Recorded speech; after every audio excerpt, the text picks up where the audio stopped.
जय हिंद दोस्तों। पिछले कुछ दिनों में भारत ने चाइना को बहुत ज्यादा थप्पड़ मार दिया है यार। मतलब अभी अरुणाचल प्रदेश के जो चीफ मिनिस्टर हैं पेमा कुंडू जी, वो इंटरव्यू में एक जर्नलिस्ट थोड़ा स्मार्ट बन रहे थे।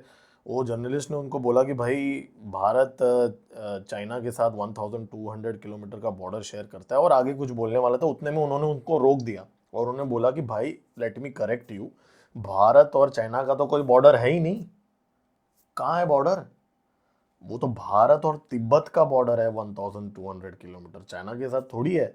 ये बात भारत के अरुणाचल प्रदेश के चीफ मिनिस्टर ने कहा है, पेमा कुंडू जी ने कहा है। और अरुणाचल प्रदेश को चाइना बार बार अपना बताता है और बहुत सारे जगहों का जो नामकरण अपने मन के अंदर चाइना कर देता है। उसके बाद में भाई भारत के अरुणाचल प्रदेश के चीफ मिनिस्टर ने कैमरा पे ये बात बोली, और बहुत सारी बातें उन्होंने बोली है। उन्होंने दलाई लामा को लेके भी बहुत बड़ी बातें की, और मोदी जी ने भी भाई हाला अपना हाथ साफ कर लिया पिछले कुछ दिनों में चाइना के ऊपर। इन सारी चीज़ों के बारे में बात करेंगे। मेरा नाम है गिरीश और आप देख रहे हैं जियो पॉलिटिक्स। चलिए स्टार्ट करते हैं। देखिए यहाँ पे जो कुंदू जी जो हैं अरुणाचल प्रदेश के चीफ में, काफ़ी आउटस्पोकन चीफ मिनिस्टर है। उन्होंने कहा है कि भाई भूटान का बॉर्डर है अरुणाचल प्रदेश के साथ 150 किलोमीटर्स का, ठीक है। म्यांमार का है 550 किलोमीटर्स का, और तिब्बत का है 1200 किलोमीटर्स का। ये बात उन्होंने कहा है। उन्होंने बोला कि भाई ऑफिशियली आजकल तो चलो चाइना के कंट्रोल में है तिब्बत, लेकिन ओरिजिनली तो वो एक अलग देश ही था, और चाइना ने 1950 में इलीगली उसको ऑक्युपाई किया। ये बात भी उन्होंने कहा है। और वो यहाँ तक रुके नहीं। उन्होंने बोला कि भाई, उन्होंने ये इम्प्लाई किया कि भाई चाइना जो है जंगनन बोलता है अरुणाचल प्रदेश को। तो वो बोलते हैं कि भाई चाइना तो नामकरण तो करते ही रहता है अपने मन के अंदर, तो उससे क्या फर्क पड़ता है। बट ना, बात यहाँ तक तो ठीक थी, लेकिन इसके बाद में उन्होंने जो बोला भाई, ये बात चाइना को चुभ गई, बहुत गंदी तरीके से चुभ गई। अभी इसके बाद में उन्होंने बोला कि भाई जो दलाई लामा जो हैं, दलाई लामा जी जो हैं, उनको भारत रत्न दे देना चाहिए, ठीक है। और ये उन्होंने कहा, और उन्होंने बोला कि भाई दलाई लामा जो हैं वो नालंदा स्कूल ऑफ बुद्धिज्म को प्रोपेगेट करते हैं, इसलिए दलाई लामा जो हैं वो उनको भारत रत्न दे देना चाहिए। उन्होंने एक बहुत ही इंटरेस्टिंग बात कही जो मैं आप लोगों के साथ शेयर करूंगा। 8th सेंचुरी का टाइम था जब नालंदा यूनिवर्सिटी से बहुत सारे जो गुरु हैं वो तिब्बत चले गए, और तिब्बत में जाके बॉन रिलीजन की स्थापना की। और बॉन रिलीजन और बुद्धिज्म दोनों को जोड़ के कंबाइन करके तिब्बतियन बुद्धिज्म का जन्म हुआ उस टाइम पे 8th सेंचुरी में। और फिर बुद्धिज्म जो है वो पूरे, ये जो नया बुद्धिज्म जो था वो पूरे तिब्बत के अंदर स्प्रेड हो गया। तो इससे कुंदू जी ने ये हाईलाइट कर दिया कि कैसे भारत का रिश्ता तिब्बत के साथ कितना स्ट्रांग था। भारत का जो बुद्धिज्म जो भारत के अंदर पैदा हुआ था उसका कितना स्ट्रांग ये था। तो दलाई लामा को उन्होंने बोला, और वो रुके नहीं, उन्होंने बोला कि भाई चाइना के पास कोई हक ही नहीं है नया लामा अनाउंस करने के लिए। ये भी बात उन्होंने बोल दी। तो पेमा कुंदू खुद बुद्धिज्म फॉलो करते हैं, और उन्होंने ये कहा है कि भाई दलाई लामा इंस्टीट्यूशन जो है वो 600 साल से है, और अभी के जो दलाई लामा है वो 14th लामा है। और गांडन पोड्रैंग ट्रस्ट जो है वो मैनेज करती है पूरे प्रोसेस को, और वही नेक्स्ट दलाई लामा को हाईलाइट करेंगे, चुनेंगे। तो कोई जल्दबाजी नहीं है, और उनके 90th बर्थडे से पहले सारे बुद्धिस्ट ट्रेडिशंस को मीट करके जो इंस्टीट्यूशन है वो इस चीज़ को फाइनलाइज करेगा। तो भाई दो बातें बोल दी उन्होंने। बोला कि भाई पहली बात तो भारत और चाइना का बॉर्डर ही नहीं है। दूसरी बात उन्होंने बोला कि भाई दलाई लामा को पूरी तरीके से सपोर्ट किया, खुल के सपोर्ट किया, एक ऐसे स्टेट के सीएम जिसको चाइना अपना मानता है अपने मन के अंदर।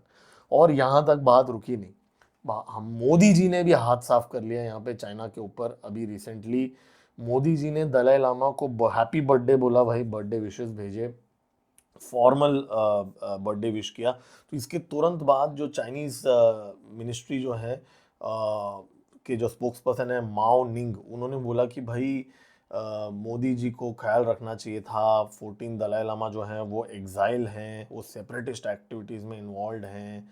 भारत को सोच समझ के बात करना चाहिए, ऐसा चाइना के जो मिनिस्ट्री के स्पोक्स पर्सन ने बोला। तो चाइना डेफिनेटली काफ़ी इसको परेशान हो गया है सुन के। और मोदी जी ने दलाई लामा को कहाँ विश किया? ब्रिक्स समिट के अंदर बैठ के विश किया, ठीक है। ये भी एक मैसेजिंग है। मतलब चाइना के जो रिप्रेजेंटेटिव्स सेम वेन्यू में थे ब्रिक्स समिट के अंदर, वहाँ पे मोदी जी ने ये विश किया दलाई लामा को। तो आप सोचिए कितना बड़ा धक्का पहुंचा होगा चाइना को। लेकिन यहाँ पे पेमा कुंदू जी ने, जो अरुणाचल प्रदेश के चीफ मिनिस्टर है, उन्होंने एक बहुत इंपॉर्टेंट बात भी अभी रिसेंटली हाईलाइट की है। उन्होंने कहा कि भाई चाइना का जो एक नया डैम है, जो ग्रेट बेंड डैम जो ब्रह्मपुत्रा में बना रहा है, जो 60,000 मेगावाट्स का डैम होगा, और जो चाइना के जो थ्री गॉर्जेस डैम है ना, जो सबसे बड़ा डैम है, उससे भी 3 गुना बड़ा होगा। जी हाँ, 3 गुना। आप सोचिए, 3 गुना बड़ा डैम, जो थ्री गॉर्जेस डैम से 3 गुना बड़ा डैम चाइना बना रहा है, वो भारत के लिए एक वाटर बॉम्ब हो सकता है, ऐसा इन्होंने कहा। देखिए यहाँ पे एक चीज क्लैरिफाई कर देता हूँ कि ऐसा नहीं है कि ब्रह्मपुत्र का ओरिजिन चाइना से होता है। उसके बहुत सारे ट्रिब्यूटरीज, जो in fact majority of the tributaries जो हैं वो भारत के अंदर ही है। लेकिन यहाँ पे प्रॉब्लम यह है कि जो दिबांग और लोहित जो है ना, जहाँ पे ये चाइना से जो ब्रह्मपुत्र आता है वो वहाँ पे मर्ज हो जाता है, तो एक बड़ा सेगमेंट ऑफ वाटर जो है वो जो वहाँ पे आता है वो उस तरफ से आता है। तो अभी वहाँ पे अगर चाइना डैम कंस्ट्रक्ट करेगा, तो यहाँ पे इन्होंने कहा है कि भाई चाइना जो है उसने कोई इंटरनेशनल वाटर शेयरिंग ट्रीटी तो साइन नहीं किया है। भारत और पाकिस्तान के बीच में इंडस वाटर ट्रीटी था, राइट, आज तक तो था ना। ऑलमोस्ट 75 ईयर्स तक हमने फॉलो किया उसको, और आज तो हम एबेंस पे रखा है ना, हमने मना थोड़ी किया, हमने बोला कि रीनेगोशिएट करना पड़ेगा। लेकिन चाइना ने तो कोई ट्रीटी साइन ही नहीं किया। तो चाइना के पास लीगल ऑब्लिगेशन कुछ भी नहीं है कि भाई हमें इन्फॉर्म करने के लिए कि भाई वहाँ से हम पानी छोड़ रहे हैं, नहीं छोड़ रहे हैं, मात्रा कम कर रहे हैं, क्या कर रहे हैं। तो यहाँ पे इन्होंने ये चीज़ बोला है कि सिर्फ भारत ही नहीं, इनफैक्ट जो चाइना का नया टट्टू बनने की कोशिश कर रहा था थोड़ा बहुत, लेकिन अभी वो यूएस के पाले में चला गया, वो देश का नाम है बांग्लादेश, कंगलू जो है, उनको भी यहाँ नुकसान हो सकता है, क्योंकि जो भी ब्रह्मपुत्र का पानी है वो तो सारे बांग्लादेश के अंदर काफ़ी हद तक जा रहा है। यहाँ पे गंगा ही नहीं, इवन काफ़ी सारे सारा पानी बांग्लादेश के अंदर भी जाता है। तो यहाँ पे ये बात भी पेमा कुंदू जी ने हाईलाइट किया है यहाँ पे इस डैम को लेके।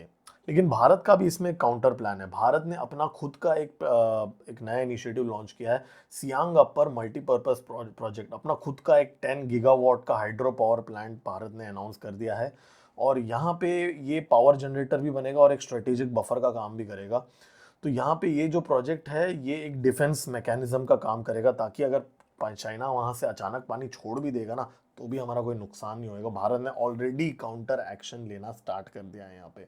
यहाँ पे पेमा कुंदू जी ने ये भी हाईलाइट किया कि भाई जो ट्राइब्स रहते हैं यहाँ पे, जो अरुणाचल प्रदेश के जो ट्राइब्स हैं, जो लोकल्स हैं, उनको वहाँ पे इम्पैक्ट हो सकता है अगर चाइना वहाँ पे कोई हरकत करता है। तो उन्होंने एक बहुत ही इंटरेस्टिंग बात की है। उन्होंने बोला कि भाई चाइना जो है उसने 1.3 मिलियन पीपल, लोगों को 17 साल लगे उनको रीलोकेट किया था थ्री गॉर्जेस डैम बनाने के लिए। यहाँ पे ये डैम बनाने के लिए चाइना उतना कोई एक्टिविटी कर नहीं रहा है, क्योंकि यहाँ पे इम्पैक्ट जो है वो सिर्फ चाइना के ऊपर नहीं रहेगा। लेकिन ये जो ग्रेट बेंड डैम का ना बहुत बड़ा इकोलॉजिकल रिस्क भी है।